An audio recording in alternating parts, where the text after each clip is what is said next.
Bienvenue au Starter du jour pour bien démarrer sa journée. Aujourd'hui, je prends la chance que j'ai d'être à Bourg-en-Gironde, là où il y a un port, pour vous dire ceci: le Saint-Esprit vous conduira toujours dans le bon port.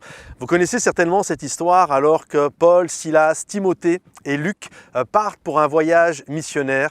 Ils sont ensemble et la Bible nous dit à plusieurs reprises, alors qu'ils désiraient se rendre dans les églises que Paul avait fondées lors de son premier voyage missionnaire, la Bible nous dit que le Saint-Esprit les en empêcha. Et un peu plus loin, l'Esprit de Jésus les en empêcha. Et on voit à plusieurs reprises que le Saint-Esprit empêcha Paul et toute son équipe de missionnaires de se rendre à un endroit précis.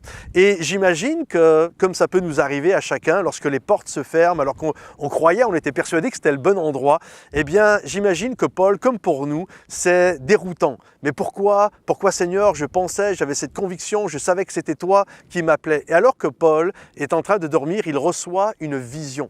Il a la vision d'un Macédonien qui l'appelle pour qu'il vienne en Macédoine les secourir. Et alors qu'il se réveille, il partage ça avec ses amis, ses autres évangélistes.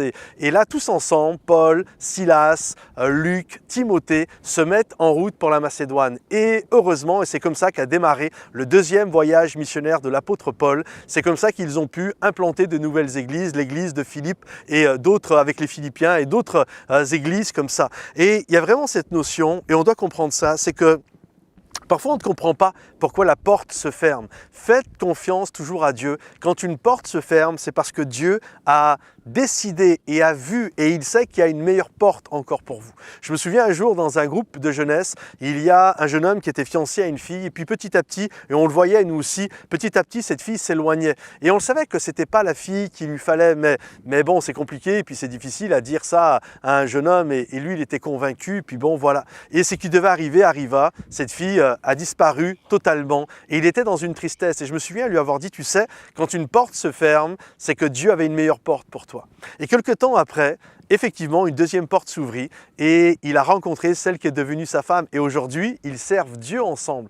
Et pour avoir discuté avec lui il y a quelque temps de ça en arrière, il dit maintenant, c'était dur sur le moment, mais maintenant je comprends pourquoi la première porte s'était fermée. Dieu avait une meilleure destination pour moi. Faites confiance à Dieu, il vous guidera toujours à bon port. Lui, il sait l'endroit où vous devez aller. Donc faites confiance à Dieu. Aujourd'hui, le Saint-Esprit va vous guider et il vous conduira au bon endroit. Soyez-en certains. Que Dieu vous bénisse. À bientôt. Bye bye.